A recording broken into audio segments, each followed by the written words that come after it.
En este libro hemos querido mostrar que los niños y adolescentes víctimas del estrés crónico caminan en busca del paraíso, del cual guardan memorias indelebles.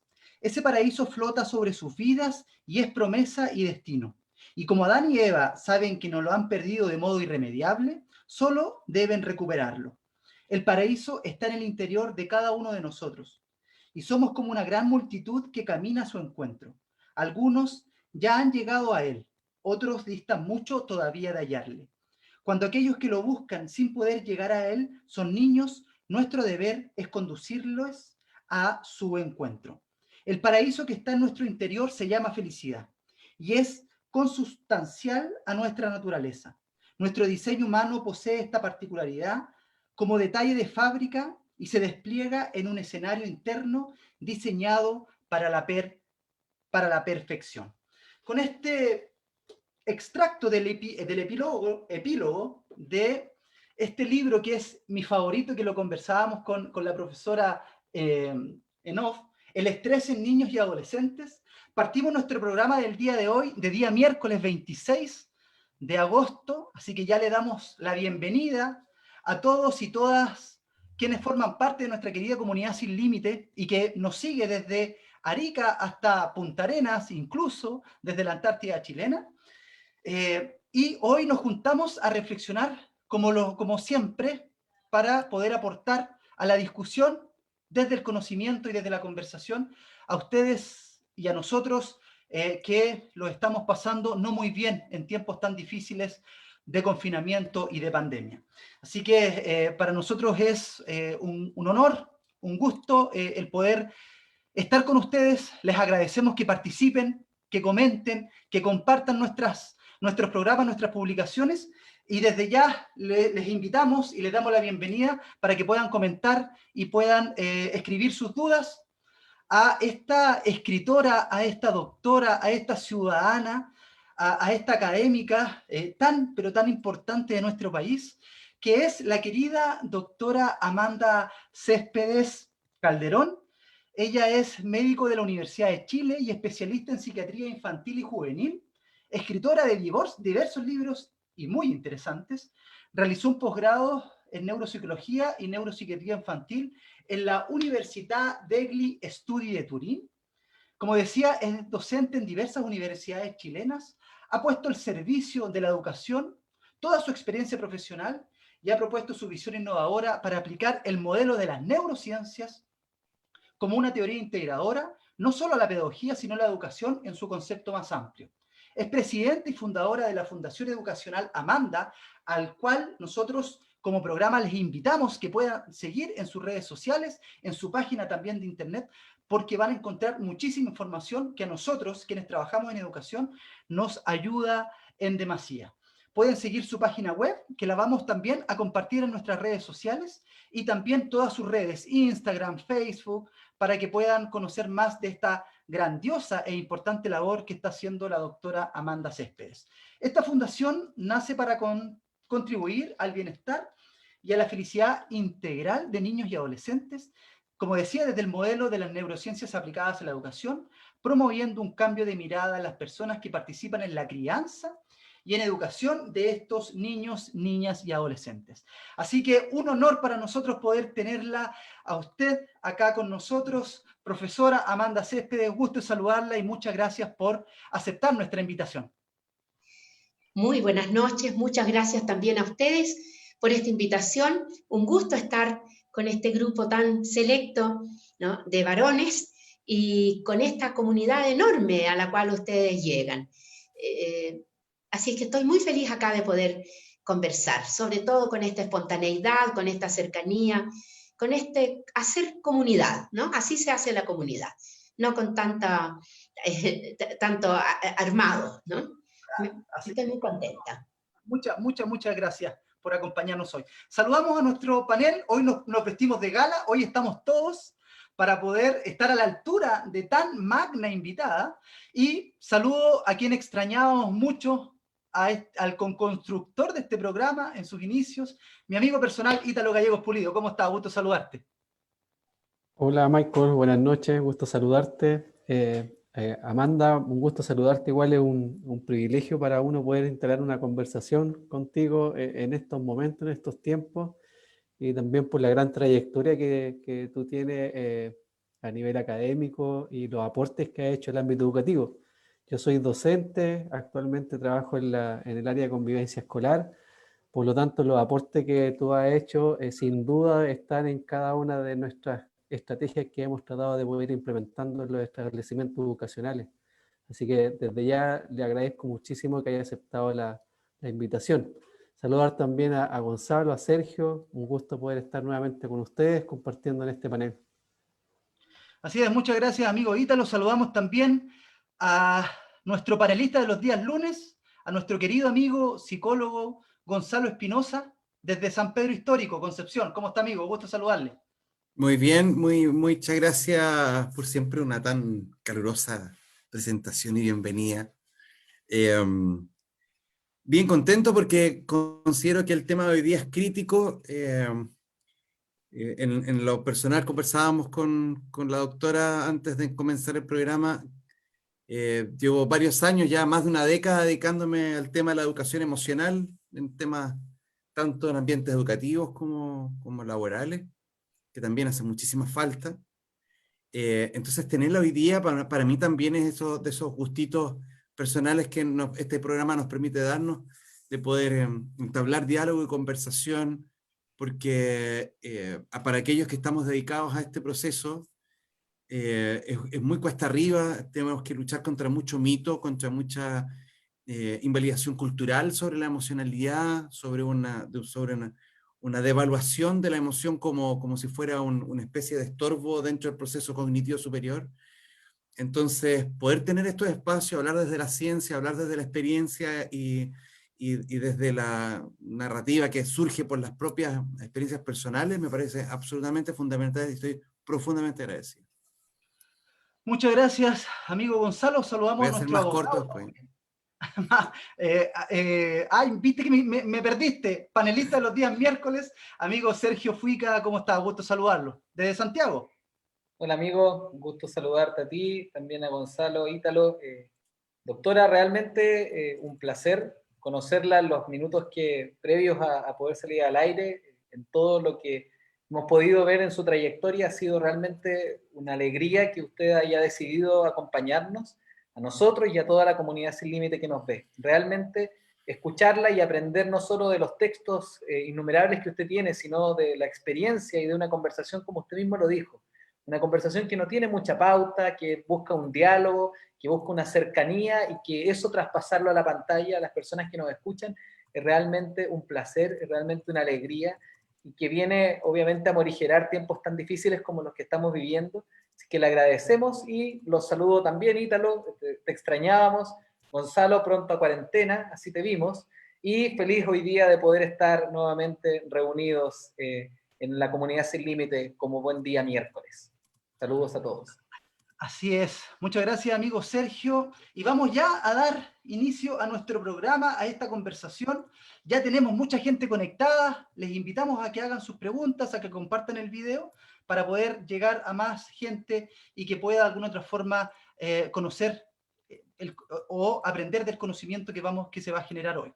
Profesora, vamos a hacer la primera pregunta, que es la más importante que vamos a hacer en todo este programa, y queremos saber cómo está usted, cómo ha estado su familia, cómo ha sido vivir estos días, estos tiempos de pandemia, estos tiempos de confinamiento, y qué reflexión ha podido usted sacar, o cree usted que todos debiésemos sacar de lo que estamos viviendo. Sabemos que para usted esto también ha sido complejo. Usted está en Santiago, no sé si está en transición o todavía está en confinamiento, está en cuarentena, En pero transición.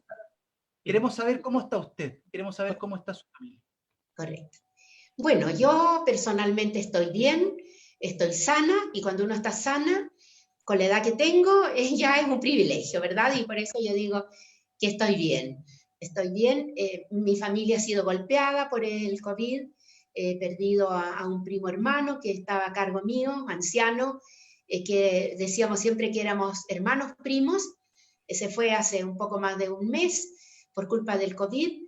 Ha llegado el COVID también a mi familia y eso me tiene preocupada, pero yo trato de dejar entrar a mi corazón las emociones liberadoras, aquellas emociones que nos permiten crecer emocionalmente y sobre todo que nos permiten estar sanos, porque cuando uno está en armonía emocional, las defensas del organismo se elevan y nos defienden contra estas enfermedades, ¿no? Yo trato de dejar en mi corazón emociones liberadoras y sacar de mi corazón todas aquellas emociones que sin ser ni buenas ni malas, cuando las dejamos anidar en nuestro corazón para siempre, se transforman en algo muy tóxico. Así que diría que en términos generales estoy bien, agradezco todos los días lo que tengo y quiero seguir bien para poder seguir aprovechando esta tregua que nos trajo la pandemia. Yo, Michael, veo el aspecto positivo de la pandemia. Yo sé que ha sido terrible, ha golpeado a muchas familias, ha puesto en evidencia la tremenda inequidad que hay en Chile en los grandes ámbitos de la educación, de la salud, de la justicia. Ha dañado mucho a muchas familias, pero también nos ha traído mensajes positivos.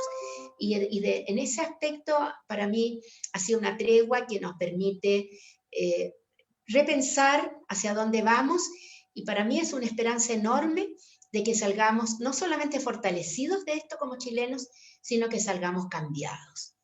Me angustia ver que basta que se abra una puertecita de permiso para que la gente enloquezca yendo a las grandes tiendas a comprar, esta locura del consumo, ¿no? Esta locura del individualismo.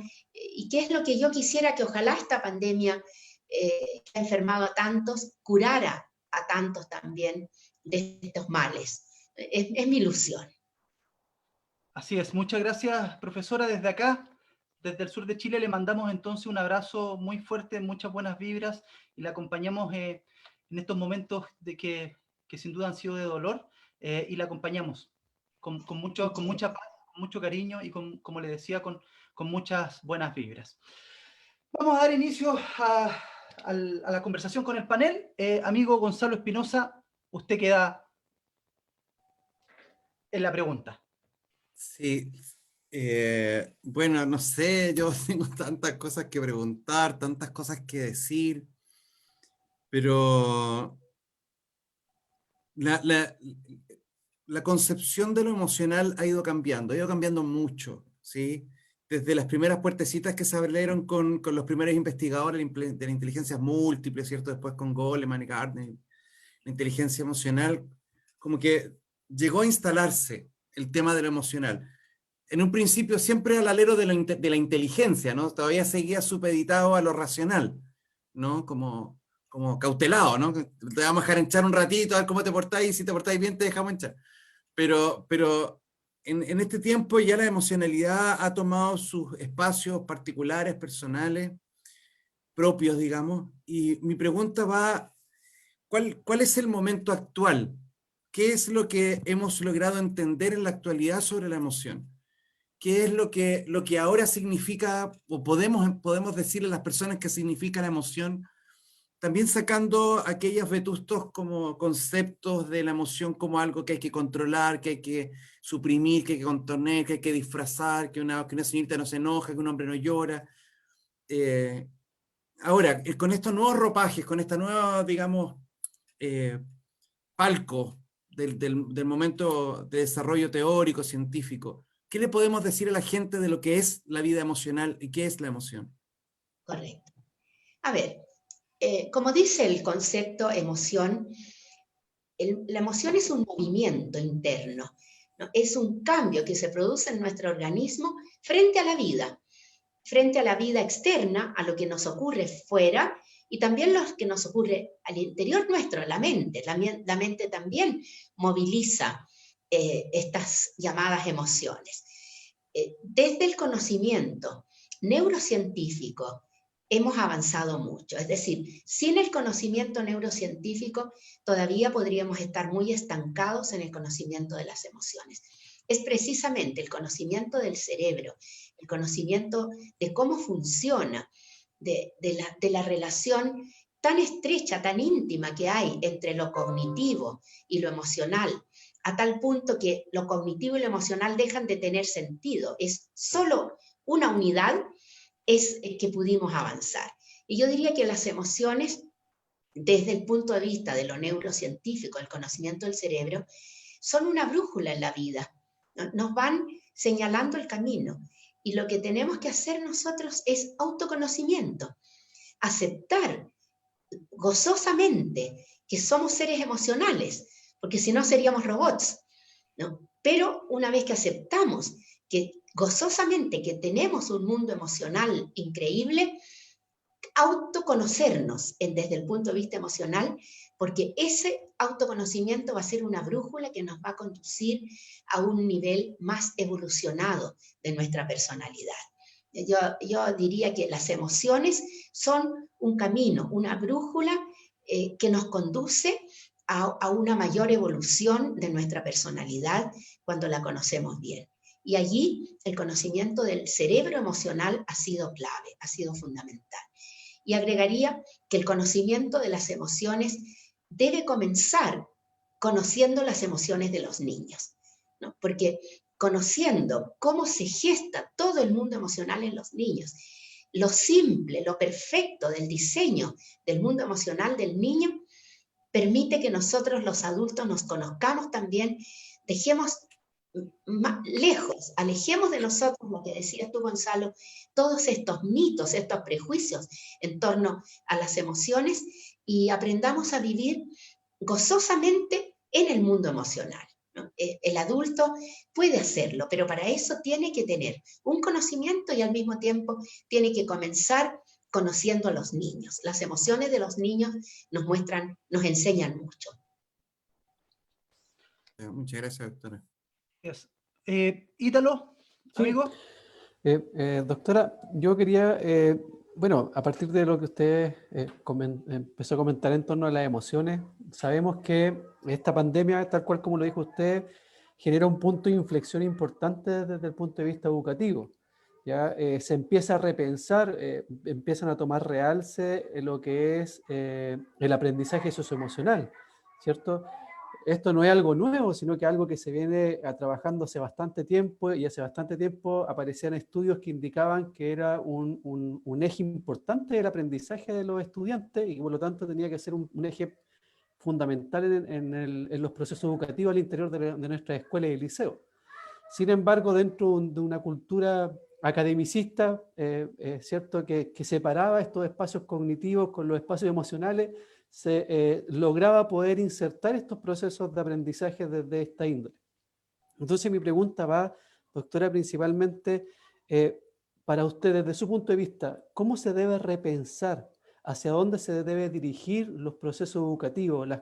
Pero pensando en los procesos educativos como comunidades escolares, no tan solo qué aprendizajes tenemos que dirigir a nuestros estudiantes, sino que cómo tenemos que repensarnos toda la comunidad escolar, desde el sostenedor hasta los estudiantes con los padres y apoderados, cómo tenemos que repensarnos desde esta dimensión del ser humano fundamental y que obviamente, ¿cierto?, entendemos como un proceso importante de aprendizaje que son las emociones.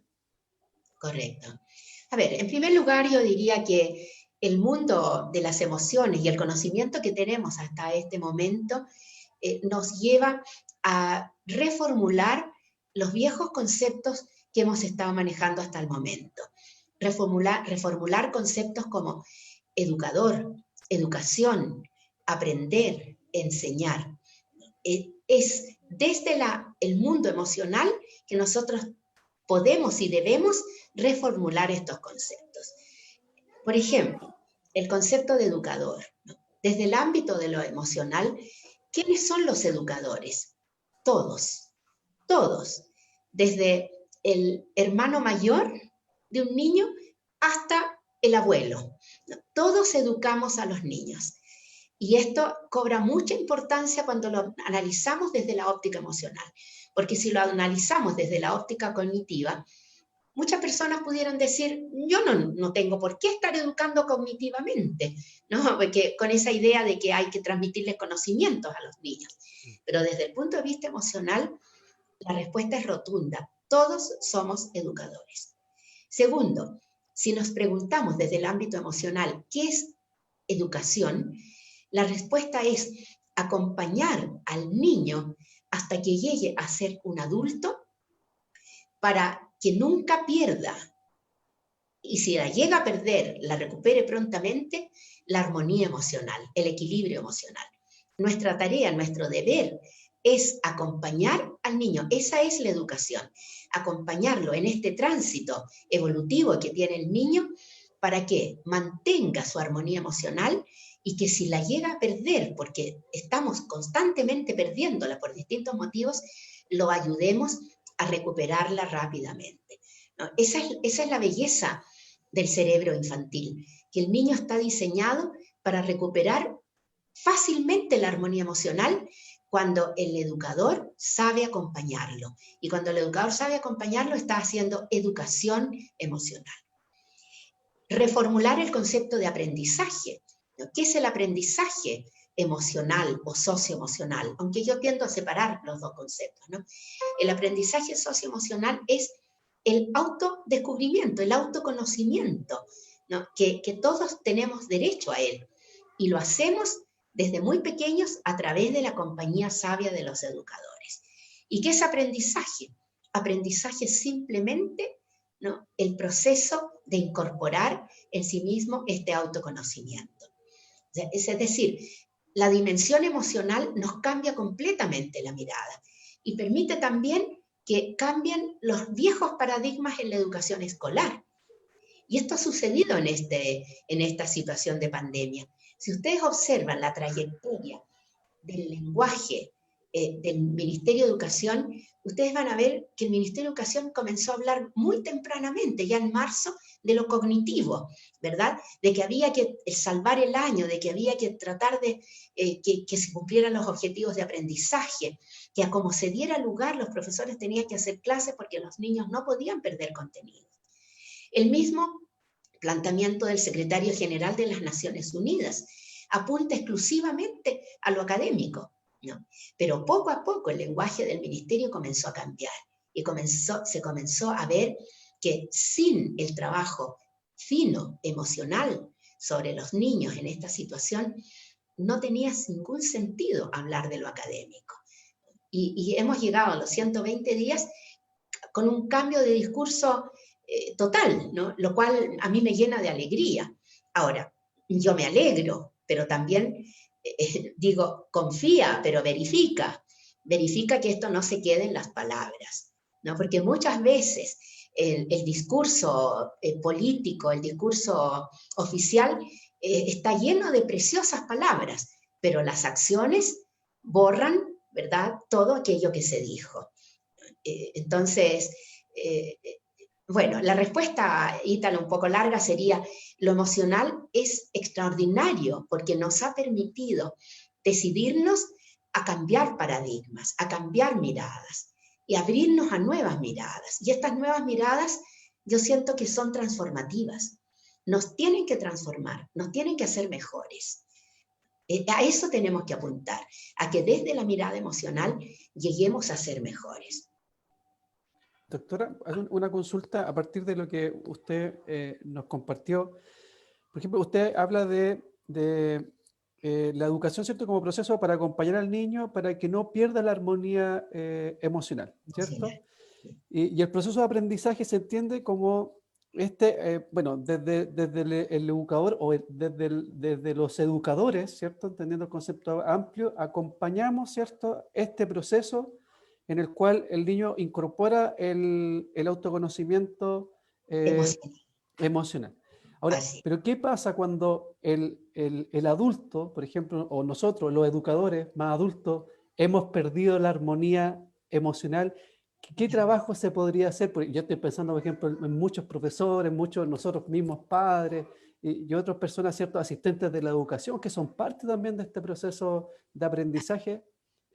¿cómo podemos ir generando estrategia para ir recuperando esa armonía nosotros? Correcto. Bueno, yo uso mucho una figura que es muy trillada, ¿no? Que es cuando tú en esa época prepandémica subías al avión y la azafata daba las instrucciones, decía que podía ocurrir que cambiaran las condiciones de presión en la cabina mientras se iba en vuelo y que iban a caer unas mascarillas de oxígeno. Y decía, si usted viaja con un niño, colóquese usted primero la mascarilla y luego se la coloca al niño, ¿verdad? Esto se aplica totalmente en la educación emocional. Un adulto no puede acompañar al niño al autoconocimiento emocional si ese adulto no tiene a su vez su propio autoconocimiento emocional y está en armonía emocional.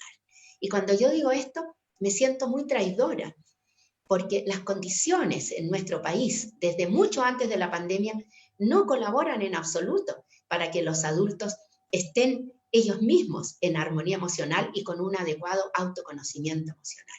Y ahí surge entonces este concepto tan importante que es el concepto de sistema, de comunidad, me gusta más que de sistema. Tenemos que colaborar los unos con los otros para poder lograr que los adultos estemos en armonía emocional.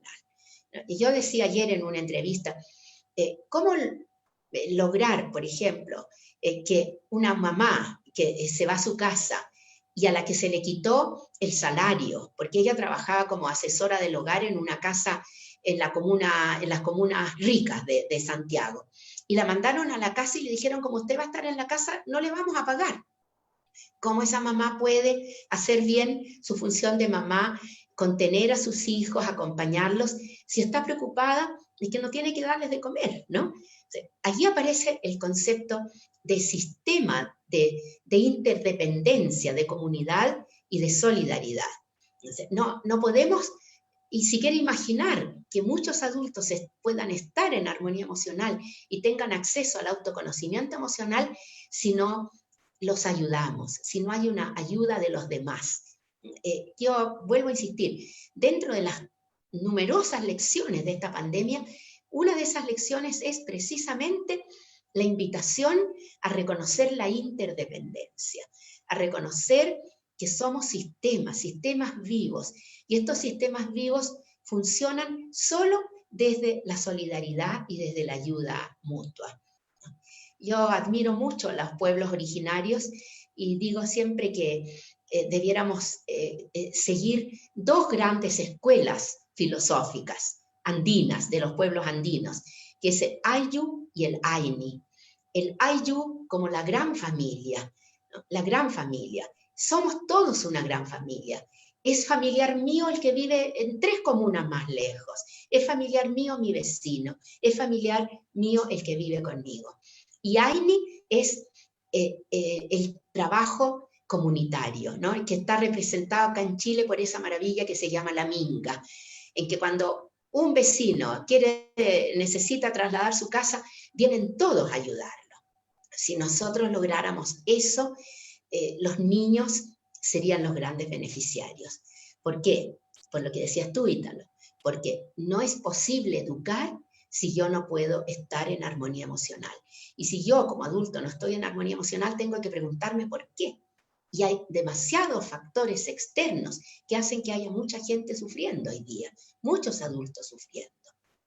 Y esta pandemia lo ha relevado, lo ha puesto en evidencia. Hay mucho sufrimiento y nos necesitamos, pero también ha puesto de relieve la tremenda capacidad de solidaridad que tenemos. Piensen ustedes lo que se está haciendo con las ollas comunes.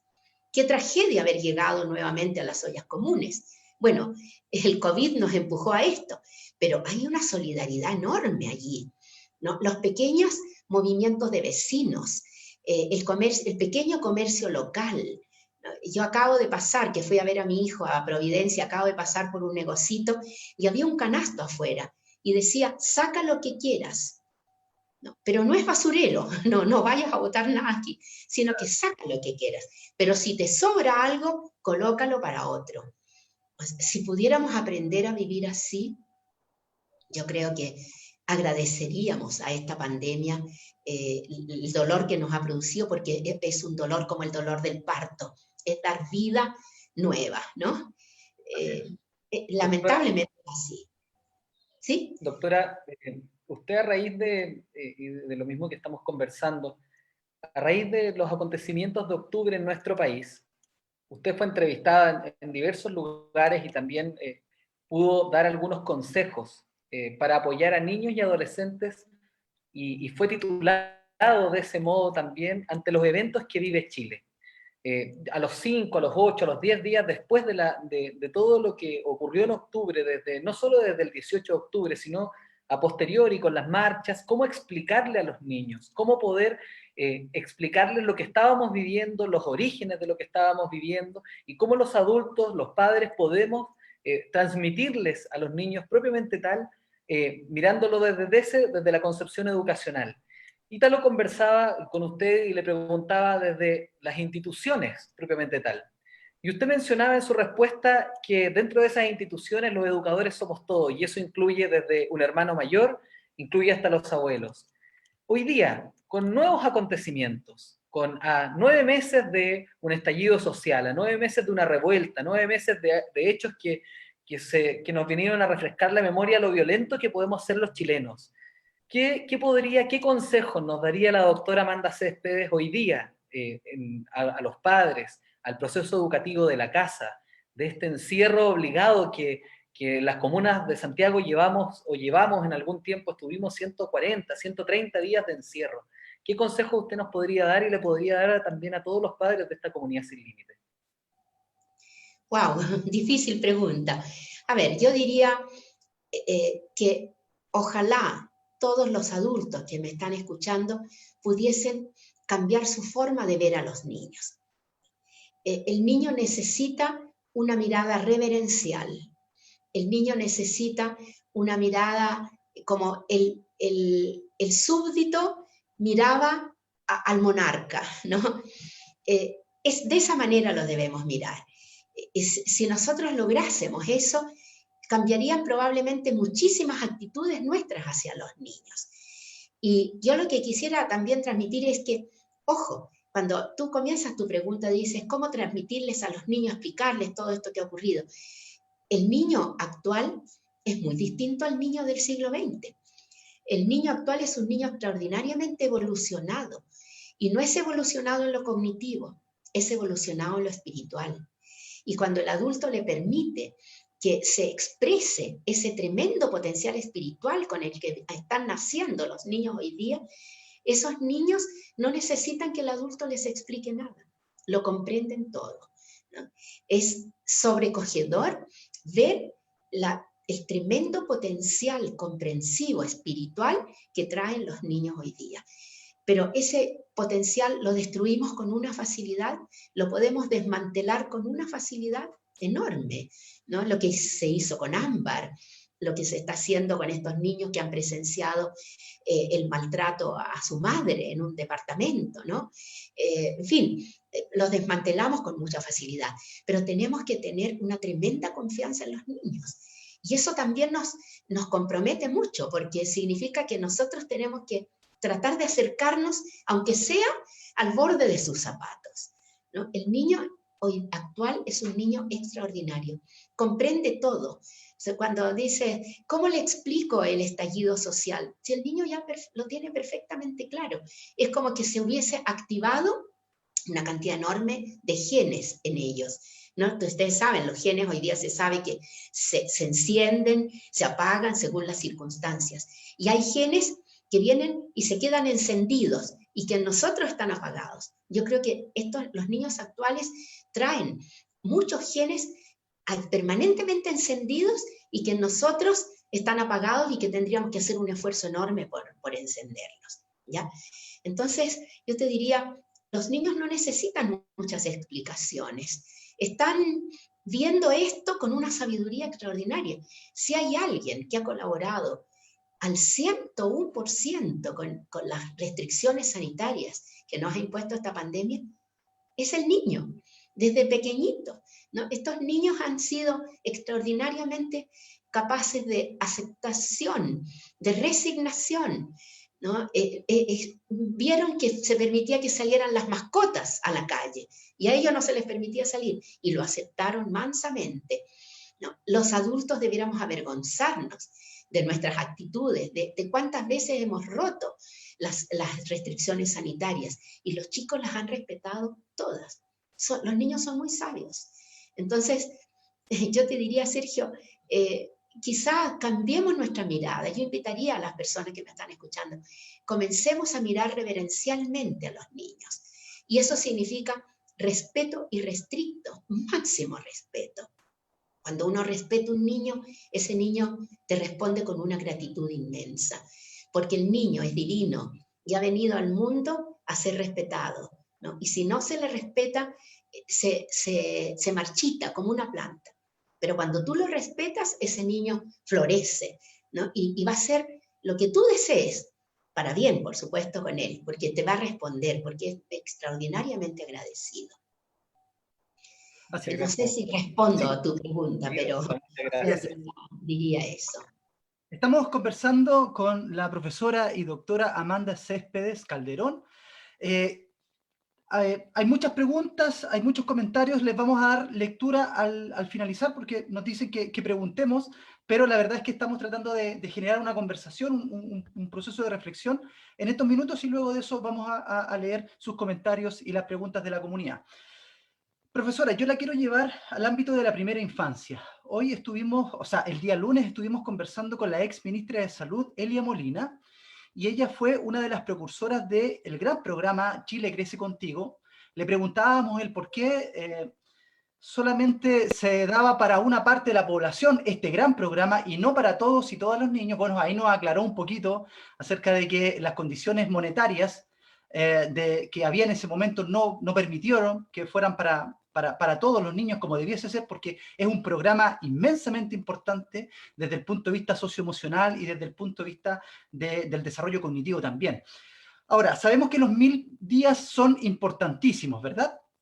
Así es. Profesora, ¿qué dificultades genera el estrés en esos niños que se están formando, y principalmente en los cerebros de esos niños y niñas que se están formando? ¿Cuál es la consecuencia que tiene el estrés en el desarrollo cognitivo y socioemocional de los niños? Correcto. A ver, en primer lugar, un saludo a destiempo a mi compañera de curso en la Universidad de Chile en Medicina, la doctora Elia Molina, ¿no? Gran colega. Y en segundo lugar, también un reconocimiento enorme a uno de las mejores acciones educativas que se ha podido instalar en Chile, que es el programa Chile Crece Contigo. Extraordinario, es un modelo en todo el mundo, y además se contrató profesionales con una precisión. Los profesionales que han trabajado y que están trabajando en el programa, de verdad, es para sacarles el sombrero. Tremendo. Estaba también Mónica Jiménez, se llamaba, la ministra que falleció. Sí, fallecida ayer, así es. La educación que formó parte del programa Chile Crece Contigo en su elaboración. Así es. Me olvidé la pregunta, mi Michael, después de la emoción de saber de Elia Molina. El estrés.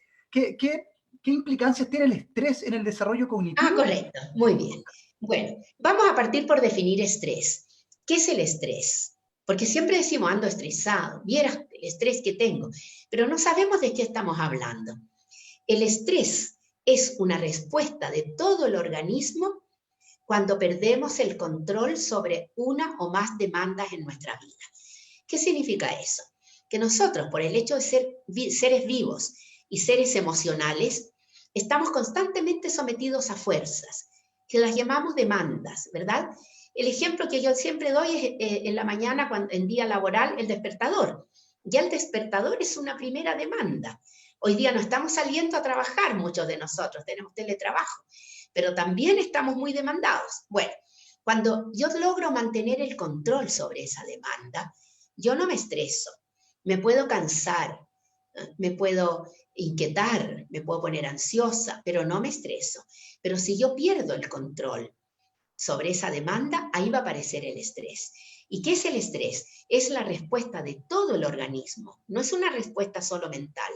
de todo el organismo frente a la pérdida del control. Como que iba yo en el caballo y se me cayeron las riendas y no las puedo coger y voy dándome tumbos sobre el lomo del caballo, ¿verdad? ¿Y qué pasa en ese momento? En ese momento se liberan dos sustancias químicas, moléculas químicas, que en cantidades normales son beneficiosas, pero que en cantidades excesivas son extraordinariamente dañinas, que se llaman cortisol y adrenalina. El cortisol alerta todo nuestro organismo para poder responder a esta situación, ¿no? Y la adrenalina se mantiene liberada por mucho tiempo precisamente para poder mantenernos alertas a responder. Cuando se libera en grandes cantidades es muy dañina. Y el cortisol, especialmente, y la adrenalina, en segundo lugar, son corrosivos. Eso significa, son venenos para el cerebro en las edades extremas de la vida. Vale decir, en la edad de la primera infancia, los primeros 5 años, y en el anciano. Sobre todo cuando ese anciano es un anciano vulnerable. Por ejemplo, cuando está muy solo, cuando está enfermo, cuando no tiene a la adecuada compañía, ¿no? ¿Qué efecto va a producir este estrés, por lo tanto, en el cerebro? En el niño y en el anciano rompe las redes neuronales, destruye las dendritas. Se dice que el cortisol produce una deaferentación. Eso significa que las aferencias que van llegando, ¿no? Y que se van produciendo, estas redes neuronales maravillosas que explican toda nuestra inteligencia, se cortan, se rompen. Como una red, imaginemos una red de pescador que le cae un corrosivo y la corta y la rompe, ¿no? Y por ahí escapan los peces. Bueno, y eso pudiéramos considerarlo irreversible si no se lleva a cabo alguna función de reparación. Entonces, el estrés es extraordinariamente dañino porque deja secuelas irreversibles si esto ocurre en la primera infancia. ¿Y qué hace en el anciano? Al anciano lo mata. Y esto es muy terrible, pero el anciano lo va a matar porque va a venir el deterioro galopante. Si ya tenía algunas señales de Alzheimer, van a empeorar. Va a enfermar y se va a morir.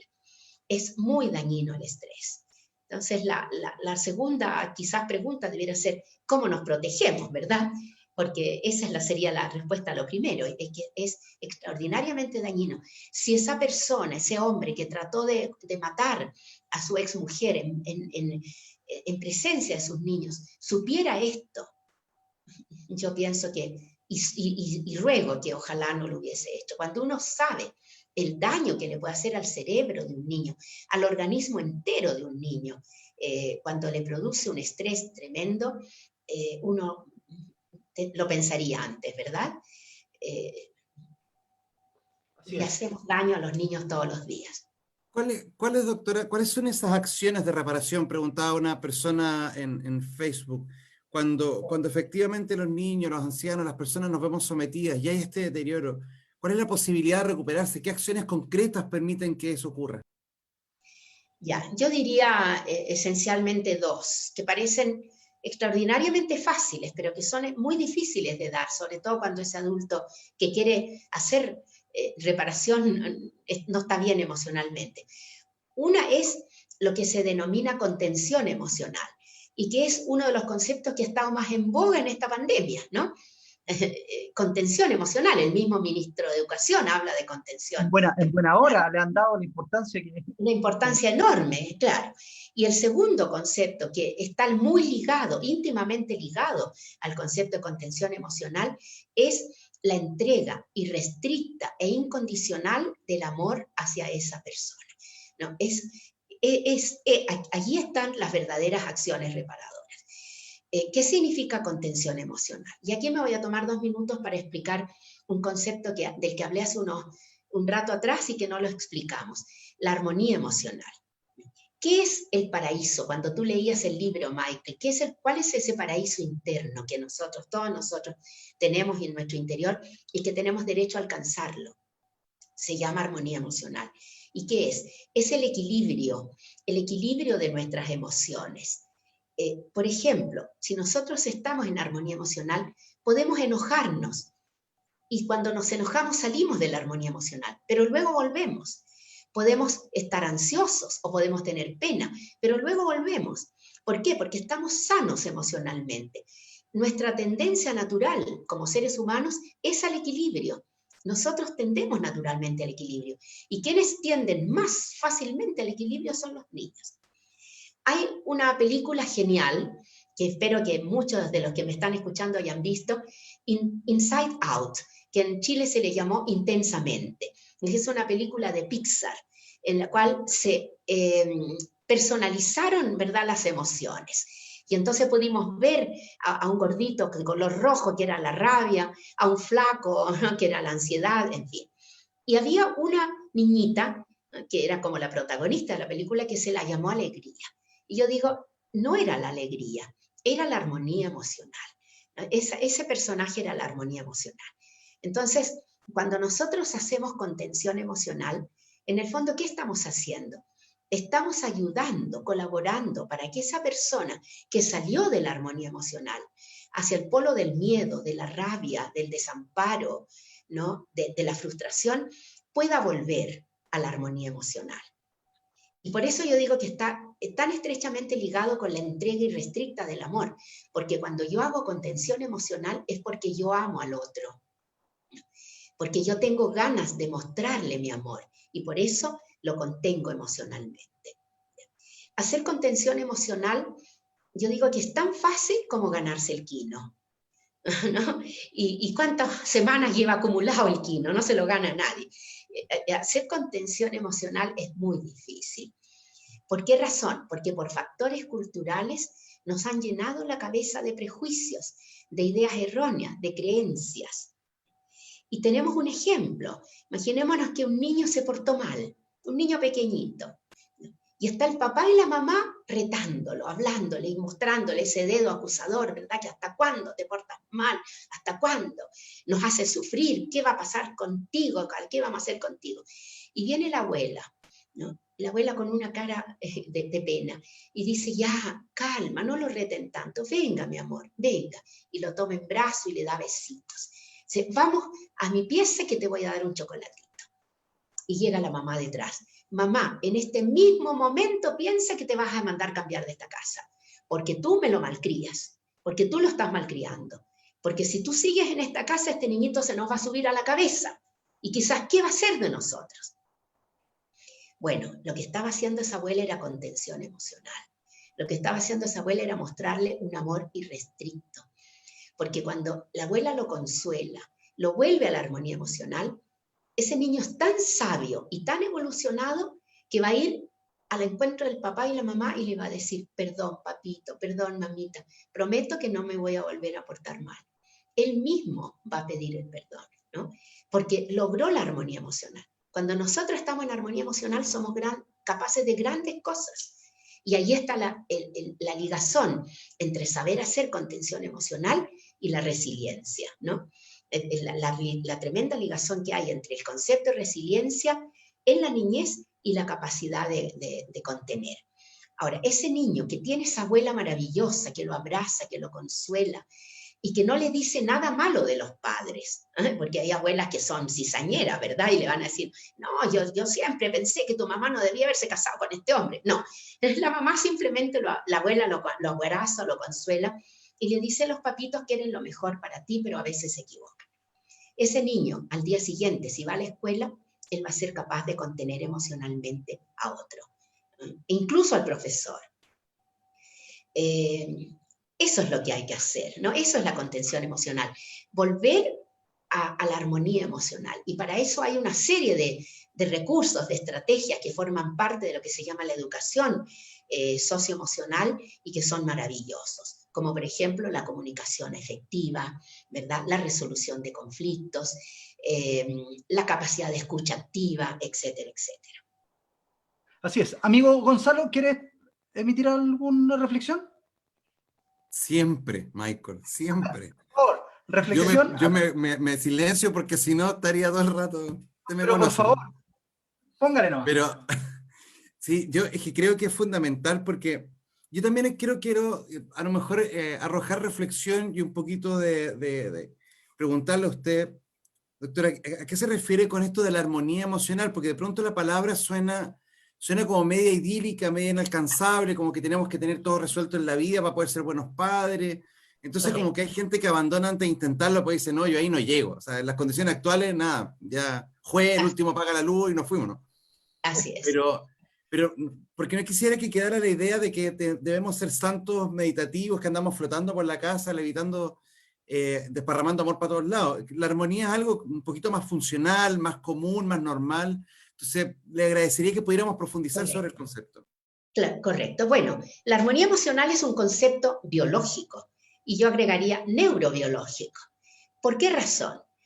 Desde antes de nacer, el niño no nacido todavía, ya comienza a experimentar sus primeras emociones. ¿Y por qué las experimenta? Porque la madre está viviendo demandas, ¿no? Y las emociones que se suscitan en la madre le llegan al bebé y el bebé también las experimenta. Pero la gran revolución emocional se va a producir en el momento del nacimiento, porque el momento del nacimiento es una situación muy traumática, muy límite. Nacer es muy doloroso, como decía Julio Iglesias, ¿no? Lloramos y cerramos los puños. Y ahí en ese momento se libera una gran cantidad de cortisol y de adrenalina. Pero se produce de inmediato, o debiera producirse, porque lamentablemente no en todos los niños se produce, se va a producir el encuentro con la mamá. Y ojalá detrás de la mamá, el papá, ¿no? Y en ese encuentro con la mamá va a venir otra molécula en su ayuda, que va a ser la oxitocina. Y la oxitocina, que es una hormona increíble, va a bloquear los receptores de cortisol y va a inundar todo el organismo del niño y sobre todo su cerebro con efectos muy benéficos. El sosiego, la calma, ¿no? La confianza. Entonces, todo esto es muy biológico, porque obviamente no son fenómenos psicológicos todavía. Al poco andar, a las pocas horas, va a venir otra molécula que se llama serotonina. Y el niño ya en el pecho de la mamá, que a lo mejor ya ha sido amamantado, se duerme en una paz extraordinaria, ¿verdad? La serotonina nos produce paz, nos produce sosiego y otros beneficios maravillosos. Pero luego el bebé va a entusiasmarse, va a querer saber dónde está, cómo es este mundo tan raro que lo asustó tanto, y va a empezar a producir dopamina. Bueno, y algunas otras moléculas. Con esta simple ecuación, yo digo con no más de 5 moléculas, se establece al interior de ese niño recién nacido la armonía emocional. Y esta va a ser su tránsito, ¿no? Es como que si en el parto hubiese sido expulsado del paraíso, pero va a estar buscando constantemente reencontrarse con ese paraíso. ¿Y qué es lo que va a estar buscando? Reencontrarse con la armonía emocional. Y la armonía emocional es su recurso, su derecho, incluso en la adversidad, ¿no? Cuando tú dices, Gonzalo, no se trata de andar así idílicamente, ¿verdad? Paz y amor, no, porque van a venir muchas adversidades, pero cuando yo soy capaz de volver siempre desde la comarca de las emociones que me inundan a la armonía, a la paz, entonces yo voy a ser tremendamente resiliente y voy a poder enfrentar la vida con mucha más facilidad, ¿no? Esa es la armonía emocional, es un fenómeno absolutamente biológico. Cuando uno consuela a un niño, cuando uno se acerca y le dice, te entiendo, yo pasé por lo mismo que tú. Un profesor, ¿cuántos profesores han consolado a un niño simplemente diciéndole eso? A mí me pasó lo mismo. Ese profesor está activando en el interior del niño la liberación de oxitocina, de serotonina, de dopamina, y ese niño vuelve a su centro, ¿no? Aunque las condiciones afuera sigan siendo muy negativas, pero ese niño ya está sereno. Y un niño sereno, un adulto sereno, es capaz de enfrentar las más enormes adversidades. Claudia, Sí. Claudia Andrea dice, en el libro Esos locos bajitos, Amanda habla sobre este tema. Así que... Ajá, así es. Quisiera Leer esos locos bajitos. los locos bajitos para profundizar mucho más en el tema. Amigo Ítalo, vamos con usted. Yo quisiera un poco detenerme en lo que decía Amanda, ¿cierto? De este cuidado que tenemos que tener con los niños, esta reverencia que tenemos que tener con los niños. Creo que para mí es un tema sumamente relevante porque creo que nuestra sociedad es bastante adultocentrista y tendemos a dar como obvio aspectos que no son tan obvios, ¿ya? Como que si fuera obvio, ¿cierto?, respetar a los niños, pero sin embargo en el día a día, en nuestra estructura, digamos como sistema y también en nuestro día a día, tenemos incorporados elementos que hacen que no los respetemos, porque no los reconocemos como, no tenemos, ¿cierto?, esta reverencia hacia ellos, sino que inmediatamente lo identificamos como algo más pequeño, como seres más limitados. E incluso ni siquiera lo hacemos parte muchas veces de conversaciones que creemos que son para adultos, ¿ya? Y así muchas veces tenemos algunos calificativos. Cuando, por ejemplo, aquí voy a dar un ejemplo, cuando ocurrió este acontecimiento del animador de televisión, bueno, que ya no está animando televisión, desgraciadamente, no voy a decir el apellido, pero trabaja en el Mega y todos lo conocemos, y que hace este hecho, ¿cierto?, de cortarle la moña a un camarógrafo. Y la explicación que da él, dice, es que fue una niñería. Entonces, ¿qué es lo que está detrás de eso? Esta cultura de entender. O sea, nosotros no vemos a los niños cortándole el pelo a los otros por intencionalmente o dentro ¿cierto?, de poder generar algo, sino que, por lo tanto, tendemos a poder ir dándole estas connotaciones, estos calificativos a los niños, a los pequeños, en torno, ¿cierto?, a nuestra cultura. Yo por eso quería como retomar ese punto, que lo encuentro sumamente importante porque, vuelvo a insistir, es algo que muchas veces nosotros naturalizamos. Y es verdad, en nuestros establecimientos educacionales sí, creemos que todos los adultos respetamos a nuestros niños, o todos lo debiésemos hacer. Pero en la práctica, sin darnos cuenta, inmersos dentro de una cultura adultocentrista, cometemos estas acciones, ¿cierto?, que obviamente no dicen con relación al respeto debido que debe tener el niño. Entonces, quisiera poder preguntar a Amanda, para poder profundizar en este punto, ¿cuáles son los elementos que nosotros, dentro de las comunidades educativas, tenemos que ir considerando en torno al lenguaje, en torno al abordaje de las situaciones? ¿Cómo vamos incorporando a nuestros estudiantes, niños, niñas y adolescentes a procesos que siempre pensamos que son procesos de grandes? Por ejemplo, la toma de decisiones, ¿ya? La toma de decisiones en los procesos educativos, la toma de decisiones en los procesos de gestión. Ahí quisiera preguntarte a ti, desde tu mirada, desde tu estudio, desde tu conexión con el ámbito educativo, ¿cómo nosotros, desde las comunidades educativas, podemos ir dando o integrando a nuestros estudiantes y ir dejando de lado esta cultura adultocentrista que lideran los procesos educativos, principalmente en los establecimientos? Correcto. A ver, primero que nada decir que Ítalo ha tocado un tema muy sensible. El niño en Chile está invisibilizado, no se respetan sus derechos y está instrumentalizado. Y quien lo ha instrumentalizado de manera feroz es el sistema educacional chileno. El sistema educacional instrumentaliza al niño y pudiéramos dar muchísimos ejemplos de esto mismo, de que ya se está pensando que deben volver a clases. ¿Por qué? No porque se dice que es para que no pierdan de aprender, ¿no?, lo cual es una falacia, pero se dice que no pierdan de aprender, pero en el fondo se está instrumentalizando al niño para que sus padres puedan volver a trabajar y puedan levantar la economía, ¿no? O sea, aquí hay un criterio económico y no está el respeto al niño. El niño está invisibilizado y está instrumentalizado en Chile, y lo hacemos todos los días. Ahora, yendo a tu pregunta, Ítalo, diría que aquí hay dos aspectos. Primero, cuando tú dices el adultocentrismo, yo digo que el lenguaje, o sea, el conocimiento, la teoría de las neurociencias también tiene una respuesta a esto. Porque cuando decimos adultocentrismo, es que nos hemos quedado atrapados en la corteza cerebral, en lo racional, ¿no? Eso es lo primero. Y lo segundo es que si queremos verdaderamente hacer cambios reales en la educación y llegar a la esencia del respeto irrestricto al niño, lo primero que tenemos que destruir es el concepto de autoridad.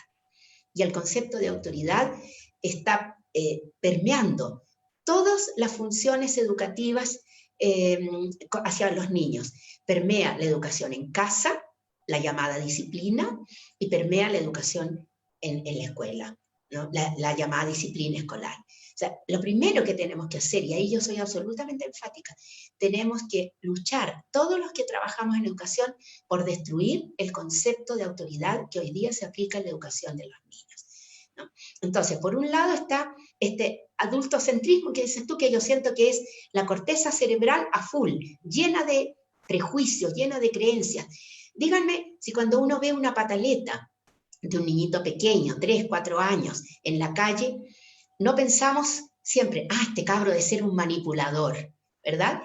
En vez de preguntarnos, ¿por qué está haciendo la pataleta? A lo mejor tiene fiebre, a lo mejor tiene hambre, a lo mejor se hizo pipí y la mamá no le hace caso, ¿no? En vez de tratar de entender, ir más allá, ver bajo el agua, adelantamos un prejuicio. El profesor, cuando viene el alumno, no recuerdo un profesor que el alumno le dijo, pero profesor, le ruego, por favor, deme otra oportunidad, deme otra oportunidad. Iba a repetir curso, sí, y el profesor le había dado la oportunidad de dar una prueba especial. Y el profesor le dijo, no, porque llegaste atrasado, pero déjeme explicarle por qué llegué atrasado. No, parece que a ti te encanta hacer los cursos 2 veces. Ya, mándate cambiar a tu casa, repetiste curso. El abuelo había fallecido y el chico lo había llevado a una clínica con el infarto y se demoró en llegar a dar la prueba para poder acompañar al abuelo, y el abuelo falleció en la clínica, ¿no? Entonces, cuando uno es capaz de tener una escucha activa, respetar al niño, a ver, cuéntame qué te pasó, ¿verdad?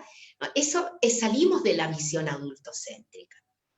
Ahora, quiero explicar en 2 palabras, ¿qué es lo que yo pretendo destruir o me gustaría destruir en educación? El concepto de autoridad vertical, el concepto del adulto que subordina al niño, el adulto que dice, yo tengo la experiencia, yo tengo la capacidad de mandarte y tú me tienes que obedecer. Esa ha sido la educación emocional en Chile. Hoy día 8 de cada 10 adultos educan así a los niños. Y yo lo veo en mi trabajo también, ¿no? ¿De qué manera? ¿No? La mamá amorosa, recuerdo una mamá muy amorosa con el niño mientras caminaba hacia mi oficina. Y de repente se acordó algo y volvió y vio que el niño le había sacado el celular de la cartera en la sala de espera. Él le dice, imbécil, guarda inmediatamente eso, porfiado, vas a ver lo que te va a pasar en la casa. Y yo decía, pero y se muestra tan amorosa delante mío, y esta es la manera de tratarlo. ¿Pero por qué? Yo le digo, ¿por qué lo trata así? Porque soy su madre, pues, y lo tengo que educar. ¿No? En ese sentido, perdona la respuesta tan larga, pero yo diría, Albert Einstein dijo, no podemos lograr cambios si seguimos siempre siendo lo mismo. ¿No?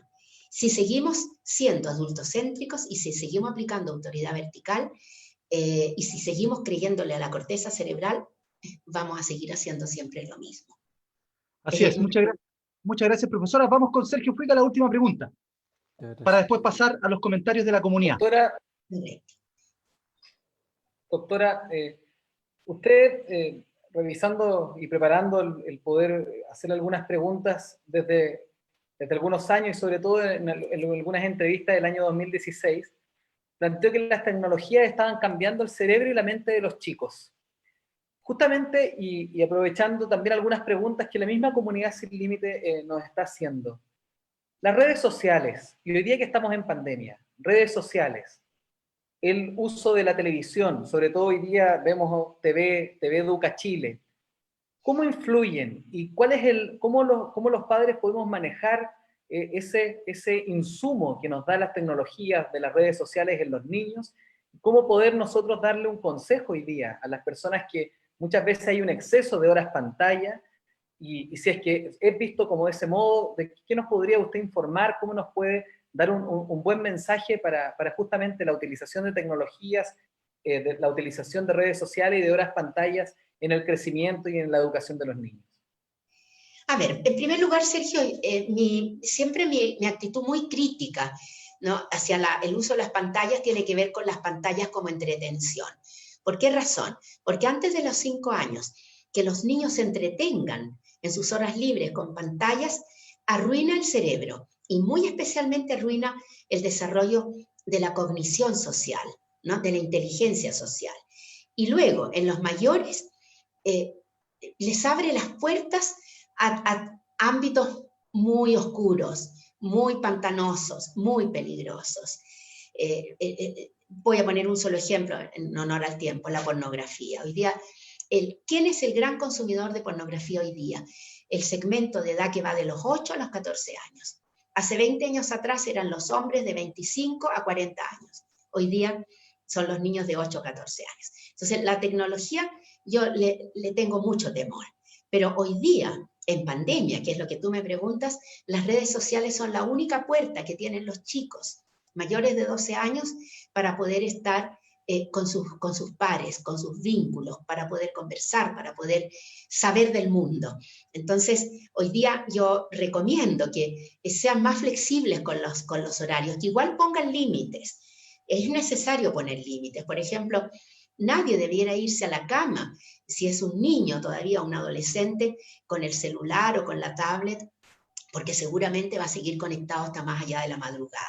Debiera haber acuerdos, hay que tomar acuerdos, pero hay que ser un poco más flexibles hoy día con el uso de las redes sociales porque son las puertas para poder estar en el mundo mientras están encerrados, ¿no? Y la televisión, yo creo que hoy día los chicos ven muy poca televisión, ¿no?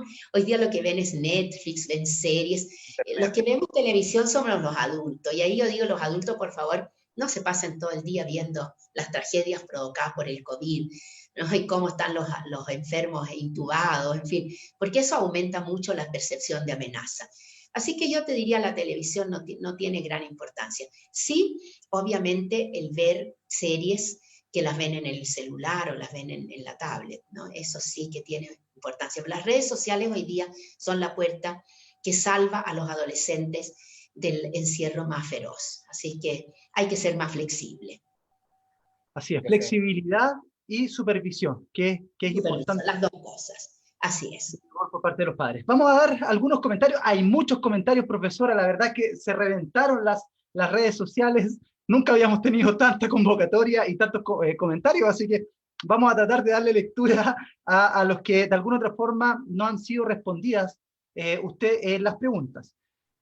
Dice, bueno, va orientado a lo que conversábamos también con Elia Molina el día lunes, pero sabemos que usted ha sido invitada muchísimas veces a exponer a comisiones desde el punto de vista gubernamental y desde el punto de vista político. Y Macarena Béjar dice, el propio postnatal mínimo que dan a los padres atentan contra la infancia. Yo me pregunto, si sabemos la importancia de estos 1000 días, ¿por qué las políticas públicas no se enfocan en esa dirección? ¿Por qué el Estado, o principalmente el gobierno, no se enfoca mayoritariamente en dar contención emocional y apoyo en el postnatal? ¿Y por qué costó tanto que saliera este postnatal después de pandemia? ¿Por qué cree usted?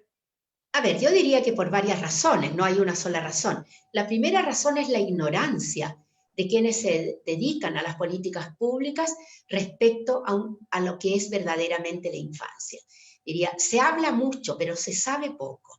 Eso es lo primero, hay una tremenda ignorancia respecto a lo que es la infancia y la niñez y la adolescencia del ser humano, ¿no? Eso es lo primero. Lo segundo es porque las políticas públicas, en su inmensa mayoría, son diseñadas con fines funcionales a otros intereses, no a los intereses de la infancia.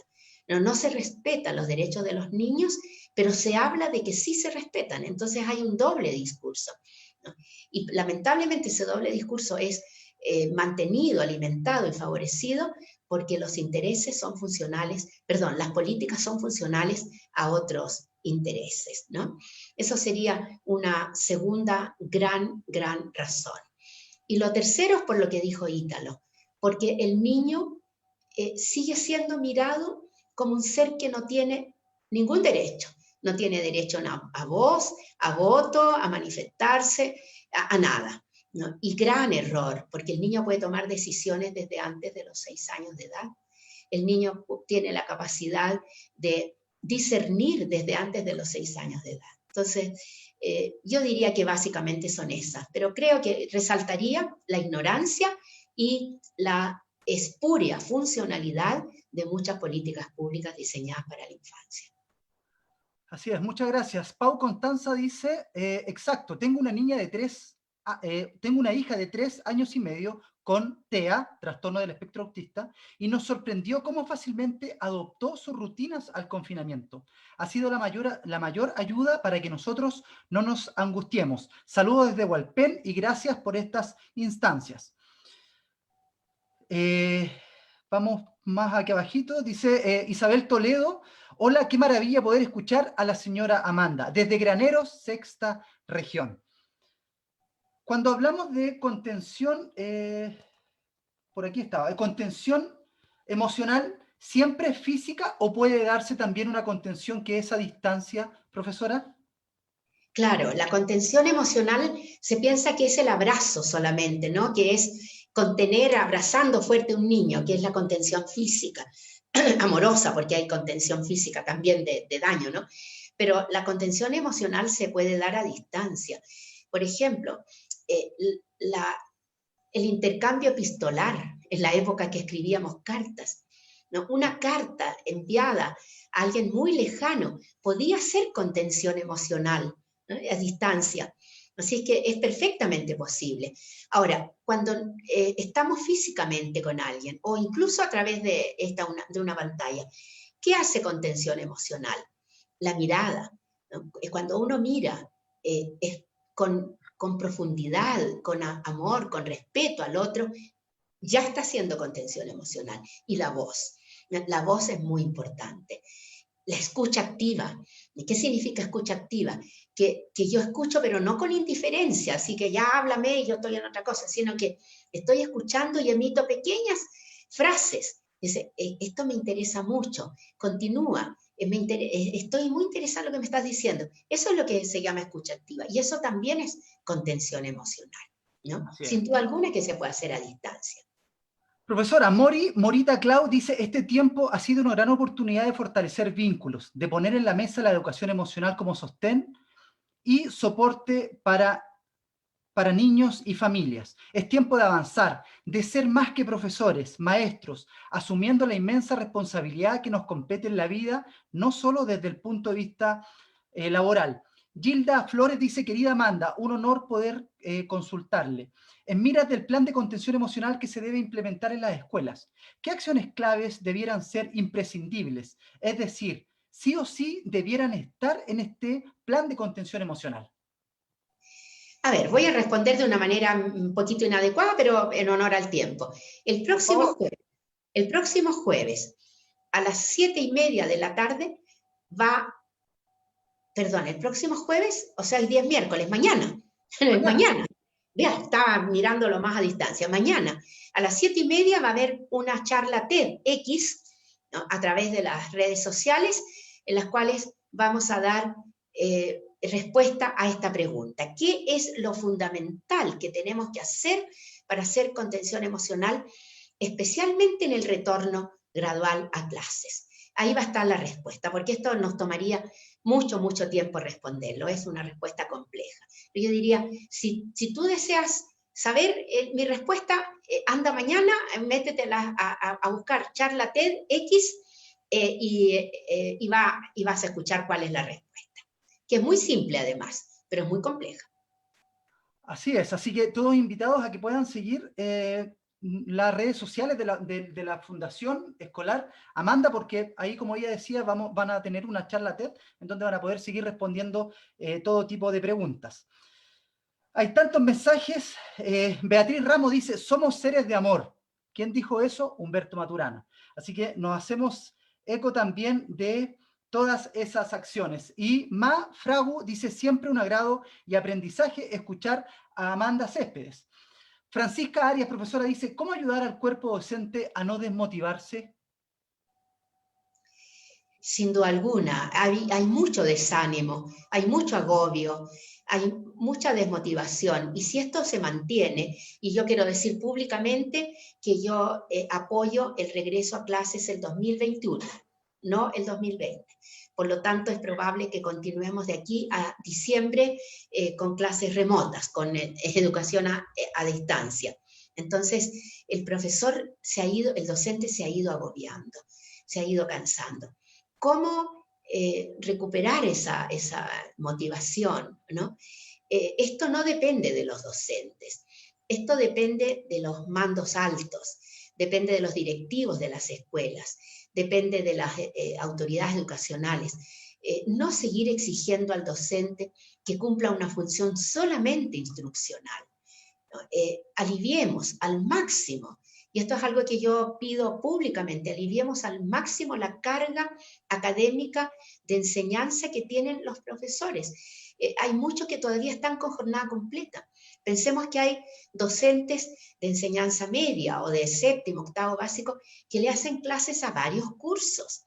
Y entonces están todo el día haciendo clases y además el resto del día tienen que estar preparando el material para las clases del día siguiente. Yo diría que el sistema educacional chileno, por esto de salvar el año y salvar el currículo, ha sido despiadado con los docentes. Y los docentes han dado el máximo, han dado lo que mejor podían. Lo han hecho a nivel de héroes. Así como celebramos a veces a los héroes de la Guerra del Pacífico, hoy día hemos tenido dos grandes héroes en la pandemia, el personal de salud y los docentes. Entonces hay que ser más amorosos con ellos, más comprensivos. Bajemos la carga laboral. Yo he estado insistiendo mucho, por favor, hagamos recesos. 4 días a la semana de clase y con media jornada, no más que eso. Si no tiene sentido, si no son cajeros automáticos las cabezas de los niños donde se meten los billetes y después se van a sacar en una evaluación. El niño tiene un cerebro privilegiado, pero hay que saber tratarlo, hay que tratarlo con mucho respeto. Yo ruego, apelo a que se tenga compasión del profesor, porque no hay ninguna estrategia que permita que no se agobien si estamos todos los días agobiándolos al máximo. No son de hierro. Así es. Muchísimas gracias a todos y todas quienes comentaron. Mandamos un saludo también al profesor Paulo Barraza Rodríguez. Él tiene hartas investigaciones del CIAE de la Universidad de Chile, quien tiene un video muy bueno que se llama Neuromitos en Educación, que lo puedan seguir también en sus investigaciones y le invitamos, porque ha comentado acá muchísimo en el programa, lo invitamos a nuestro programa también a seguir reflexionando acerca de la importancia que tiene las neurociencias en educación. Así que un saludo al profesor Paulo Barraza Rodríguez. Ahora vamos a finalizar. Medio minuto. La charla TEDx mañana no está organizada por la Fundación Educacional Amanda, está organizada por la Fundación Cerro Santa Lucía, ¿no? Y va a estar en las redes sociales. Hay que buscarla como charla TED Cerro Santa Lucía, ¿no? Y de esa manera la van a poder encontrar, ¿ya? Antes de que vayamos cerrando, profesora, quisiéramos saber que nos cuente acerca de esta Fundación Educacional Amanda, cómo se inició, cómo podemos seguir toda la ayuda que están ustedes entregando al sistema educativo, dónde los podemos encontrar. Bueno, tenemos una página web www.fundacionamanda.cl en que invitamos a todos a seguirnos y a ver lo que estamos haciendo. Nuestra fundación lo que pretende es instalar el conocimiento neurocientífico, el conocimiento del cerebro en desarrollo en las políticas públicas en educación y en la formación, capacitación continua de los docentes y de los educadores en el hogar también. Nosotros también trabajamos con las familias. Nuestro énfasis está puesto en la población vulnerable, en los niños vulnerables en Chile, que no son solamente vulnerables socialmente por pobreza, sino que por pobreza multidimensional, ¿verdad? Allí está el gran concepto de vulnerabilidad. Y bueno, queremos mostrar que el conocimiento del cerebro del niño es el único, posiblemente, que va a poder producir un real cambio de mirada en la educación chilena.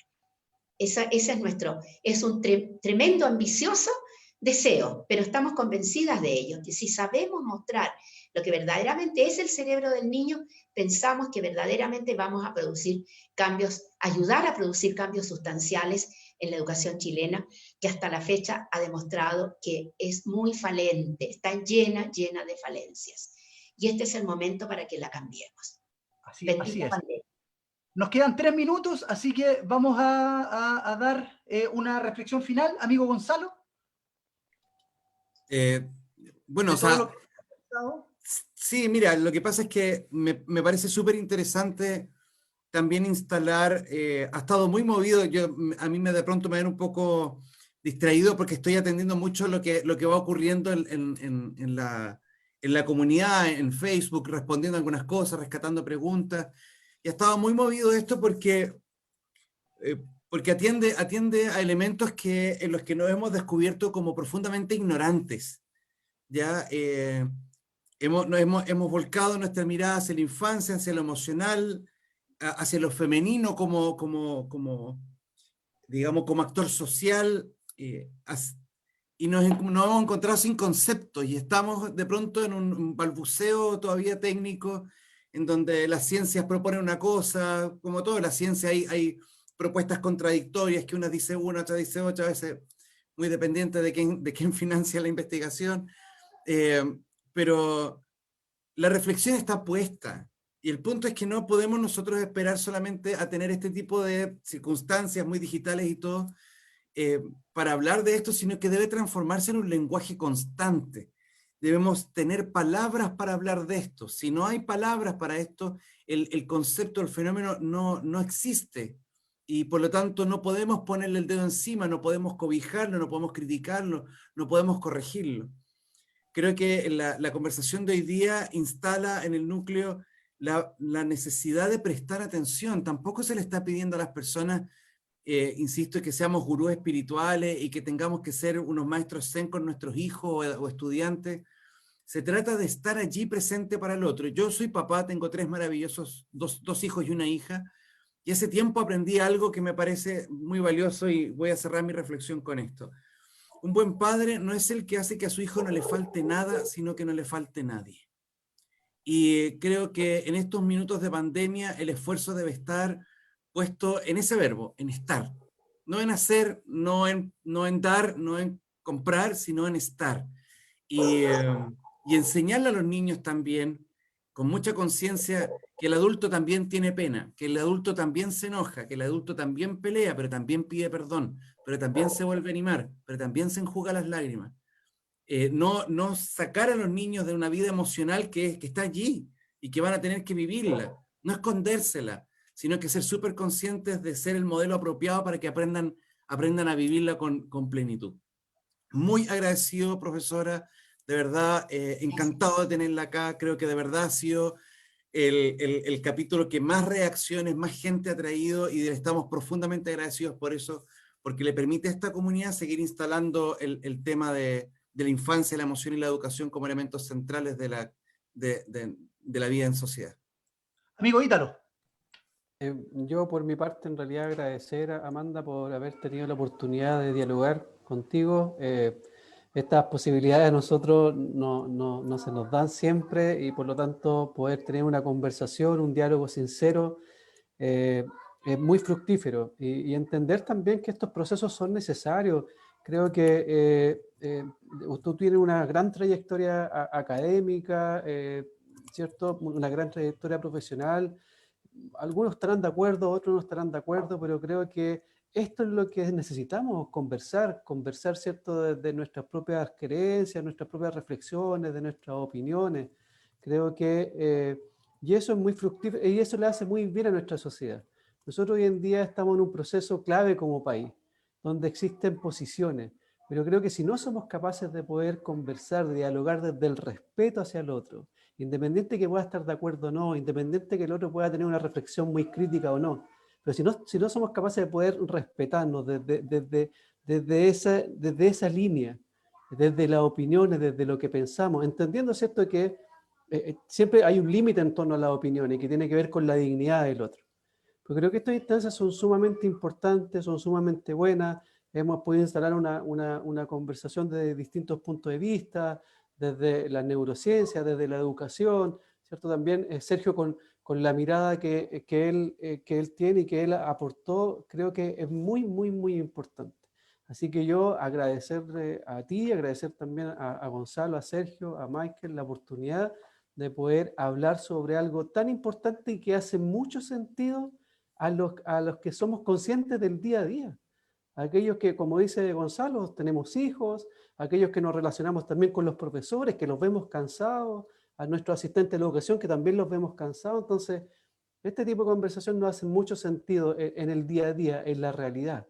Es verdad, ojalá salgan muchos estudios que nos aclaren mucho más estos temas, pero creo que estas conversaciones a nosotros nos invitan a poder encontrarle sentido a muchas cosas que vivimos en el día a día, y eso yo por lo menos lo agradezco muchísimo. Muchas gracias, amigo Ítalo. Sergio, Chechín.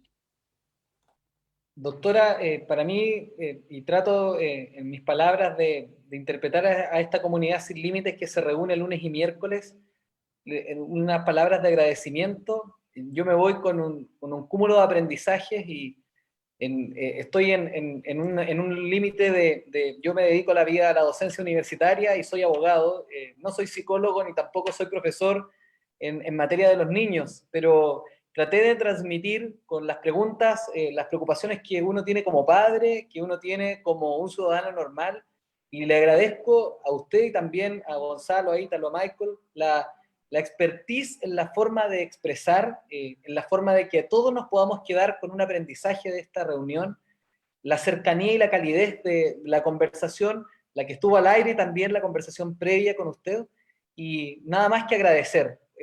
De parte de toda la comunidad, intenté hacer las preguntas lo más cercano a lo que en la casa estamos pensando.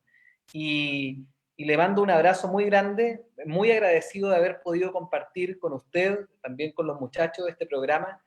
Y bueno, invitar a toda la comunidad a continuar lunes y miércoles. La próxima semana tenemos una semana un poco más política, y también feliz de haber podido estar en este programa de día miércoles. Un abrazo muy, muy grande. Gracias, Sergio. Muchas gracias, amigo Sergio. Profesora, si nos quiere dar alguna recomendación, nos quiere decir alguna, ha dicho tanto, pero si alguna frasecita que pudiese ser un aceite, un aliciente para estos tiempos tan difíciles que estamos viviendo. Bueno, simplemente decir que esta forma que yo tengo de ver la educación es una forma que de alguna manera es controvertida, no todos están de acuerdo con esta forma de verlo, pero yo lo afirmo desde el conocimiento que a mí me ha acompañado desde que estudié medicina. Yo vengo haciendo neurociencias desde que estudié medicina. Yo tuve en mi vida el mejor docente en neurociencias que alguien pudo haber soñado, que también lo tuvo el rector de la Universidad de Chile, que fue mi docente, mi profesor, el profesor Mario Palestini, profesor emérito de la Universidad de Chile. Yo desde los 20 años, un poquito antes de los 20 años, comencé a trabajar con él y a hacer neurociencia. Entonces esto es algo que me ha ido acompañando toda la vida. Mientras más ciencia, neurociencia he aprendido, más creo en el divino diseño del cerebro humano, del organismo humano, de la especie humana, y más creo que caminamos hacia una evolución, ¿no? Y que la única manera de caminar hacia esa evolución es tomar de la mano a los niños. ¿Para qué? Para que nos guíen, no para guiarlos, ¿no? Ahí es donde está el gran error. Los niños nos van a guiar hacia esa evolución. Y quisiera además brevemente decir que todo esto se personaliza mucho, entonces siempre es la doctora Amanda, ¿no? Pero detrás mío hay un tremendo equipo, somos todas mujeres, son grandes mujeres, fonoaudiólogas, Verónica, terapeuta ocupacional, Juanita, profesora, psicopedagoga, Gloria, que ha sido un cerebro maravilloso y un corazón maravilloso en esta fundación, María Raquel como socióloga, doctora en economía, Antonia, educadora diferencial, en fin, María Esther, mi hermana gemela, como desde el mundo de la energía, de las terapias alternativas. La verdad es que somos mujeres luchadoras, empeñosas y aterradas, ¿ya? Y yo cuando hablo en el personalismo del yo quisiera que siempre la gente entendiera un nosotros. Hay una cantidad enorme de mujeres maravillosas detrás mío, ayudándome a pensar y ayudando a aportar un granito de arena. Así es, y por eso que le agradecemos mucho más, porque en esta comunidad no solamente hay comunidad de expertos y expertas, no solamente hay profesionales, sino que hay ciudadanos comunes y corrientes, abuelitas Sobre que nos todo. siguen, que no tienen el conocimiento que nosotros a lo mejor podemos haber adquirido en la universidad, pero que con palabras simples, como usted lo dice y como nos ha enseñado, ella les queda muy, pero muy clarito todo lo que pueden aportar para ir generando un mejor país y sin duda mejores hijos, hijas, nietos, porque hay que trabajar por entregarle un mundo distinto a nuestros nietos. Si a lo mejor nuestras acciones no las vamos a ver ahora, pero sí vamos a entregar un mundo mejor para nuestras próximas generaciones. Así que muchísimas gracias, profesora, muchísimas gracias por acompañarnos, un honor, un abrazo inmenso desde el sur de Chile, la ciudad de Los Ángeles, desde Concepción, desde Santiago, y a toda la comunidad muy agradecidos por participar y por acompañarnos. Que le vaya muy bien, profesora. La charla mañana es a las 19 horas. A las Ahí, 19:30. 19:30, sí, y los links 19:30, sí. están escritos 19:30. en el chat, así que búsquenlos en el chat y nosotros también los vamos a volver a compartir. Fundación Educacional Amanda en todas sus redes sociales para que puedan acompañar y puedan revisar la información y el aporte que está haciendo la profesora Amanda Céspedes. Un abrazo inmenso. Muchas gracias. Un agrado haber estado con estos varones maravillosos. Muchas Muchísimas gracias. Esté muy bien. Un abrazo. Muchas gracias. Muchas ¿Escucharon? gracias. ¿Escucharon? Maravilloso. Ya. Maravilloso. Muchas gracias, doctora, que esté muy bien. Que esté muy bien. Cuídense. Adiós. Adiós. Adiós. Muchas gracias. Chiquillos, excelente programa del día de hoy. Excelente programa del día de hoy. Nos vemos pronto, el próximo lunes y miércoles. Vamos a estar desde un punto de vista más político, como decía el amigo Gonzalo. Vamos a tener el lunes al alcalde de Recoleta, Daniel Jadwe, y el miércoles vamos en jornada doble. Vamos con el ministro vocero de gobierno, Jaime Belolio, a las 17:30 horas, y a las 20:30 vamos con el alcalde de Las Condes, Joaquín Lavín. Así que un Pura abrazo. coincidencia, pura coincidencia. Salieron en una tómbola, ¿no? Un abrazo para todos. Grandes personajes ambos. Sí. Grandes Así es. personajes. De Tienen todas mucho, maneras. mucho que aportar, ¿no? Así es. Ya. Que estén Un muy bien. abrazo. Un abrazo, comunidad, que estén muy bien. Adiós. Muy Chao, bien. chao. Chiquillos, no se olviden que el próximo lunes y miércoles tenemos 3 jornadas en el programa. Oye, Yo quiero aumento, yo quiero un aumento. qué buen programa tuvimos, y le pedimos, si es que nos sigue viendo, al profesor Paulo Barraza, Y yo ya que- le escribí un mensaje. Ya le qué escribí un bueno, mensaje. porque él es un gran profesor del CIAE de la Universidad de Chile, Sí. que ha trabajado harto con el tema de los neuromitos. Así que para nosotros es un honor que él haya entrado a la discusión, porque hace mucha investigación acerca de las neurociencias. Así que para poder complementarlo, excelente. Sí, sí, Así ya le como escribí en su WhatsApp, no, en su Facebook. En su Facebook, como dicen los viejitos. Así como tuvimos a Christian Beley, doctor en Claro. Harvard, Universidad de la Universidad de Chile, también es importante que pasemos por todas las áreas. Vamos a tener a Neva Milicic, que ahí vamos a estar a Sí. puertas de poder comunicarles. Sí, destacar Michael Eso, por ejemplo, bueno, Amanda Céspedes, Christian Beley, que estuvo con nosotros, y también así muchos más que son personas sumamente connotadas. Yo de verdad rescatar la humildad de cada uno de ellos, compadre, para poder tratar los temas, a pesar del mucho conocimiento que tienen, de la mucha evidencia que manejan, el poder instalar una conversación desde la humildad, desde la experiencia, desde lo que se vive, yo vuelvo a insistir, desde el que pienso, y no tan solo desde la evidencia, también desde el que creo. Por ejemplo, Christian Beley, Christian Berger, me acuerdo también. Si nosotros somos eso, nosotros somos solamente evidencia, la opinión de nosotros no solamente tiene evidencia, también tiene mucha creencia.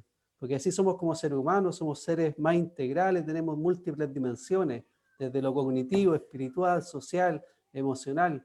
Por lo tanto, no nos podemos disociar y poner acá solamente aspectos que sean concretos, sino que la conversación trata de eso, una conversación entre seres humanos. Yo creo que eso es muy importante poder recalcarlo y poder también valorarlo. Sí. Amigo Sergio, palabras al cierre. Feliz, un aprendizaje realmente para mí. Yo siempre que recalco que quedo medio alejado cuando los días miércoles cae algún programa asociado al área psicológica, educativa, y como el de hoy día, pero me voy muy contento con un aprendizaje brutal, la doctora una claridad inmensa, una cercanía para conversar con ella realmente impresionante. Así que un abrazo gigante e invitarlos a todos. Próxima semana se viene la política completamente. Así que un gran abrazo a toda la comunidad Sin Límites. Hay gente que está escribiendo apruebo. Bueno, ¿cómo, cómo era? Amigo Gonzalo, amigo ¿Ah? Gonzalo, ¿algo más que decir? ¿Que tengo hambre? Ponte tú. Ya, les voy a hacer la última pregunta porque no, o sea, les voy a preguntar si lo hago o no lo hago. Digo cuándo viene Neva Milicic, ¿no? O lo ¿Qué? dejamos ¿Te ahí. quedaste pegado? ¿Ah? Digo, le decimos a la comunidad cuándo viene Neva Milicic. Sí, pues dale, pues, a ver. ¿Le digo? Dale nomás, pero ¿para qué te haces la intriga? ¿Para qué te decirle? Lunes 14 de septiembre a las 20:30 horas, la gran Neva Milicic va a estar con nosotros. Así que para todos quienes están preguntando, ahí estamos. Vamos a estar Michael, yo te quiero en mi funeral, loco. Yo te quiero en mi funeral, haciendo mi panegírico, así. A este loco enfacado, funche, vendo. Ahí te quiero, hermano. Amigos míos, que les vaya muy bien. Muchas gracias Un a abrazo. toda la comunidad que nos Chao, sigue. chao. Pónganle me gusta, compartan, y esto todo va a quedar grabado en nuestro canal de Sí Convivencia y lo vamos también a llevar a nuestro canal de A YouTube. YouTube. Que han preguntado harto cómo buscarlo. Se llama Comunidad Sin Límites. Sin Usted Límites. se suscribe y puede ver todas las 23 ya programas que llevamos Oye, en esta Comunidad Sin Límites. y Partimos cada por personaje más cotuto 4 que el otro. programas. Íbamos por 4 programas y ya llevamos en el 23 y vamos mucho pues. más porque vamos a hacer, somos una alternativa para quienes nos ven y vamos a estar en la discusión del 25 de octubre. Oye, cortemos ya. Vamos, el 25 Michael quedó hiperventilado, lo que hacía. Un abrazo. No quiero. Chao, que estés bien. Adiós. 25 de octubre. Te queremos. Besito al Facu. Ya, nos vemos, chiquillos. Gracias. Adiós, Chao, gente. chao. Bye, Chao. bye. Amparito, a las Meis, todos, chao, chao. Chao, Gracias a la chao. ¿Qué? Chao. Chao. Que te vaya bien. Chao, chao. Gracias a toda la comunidad.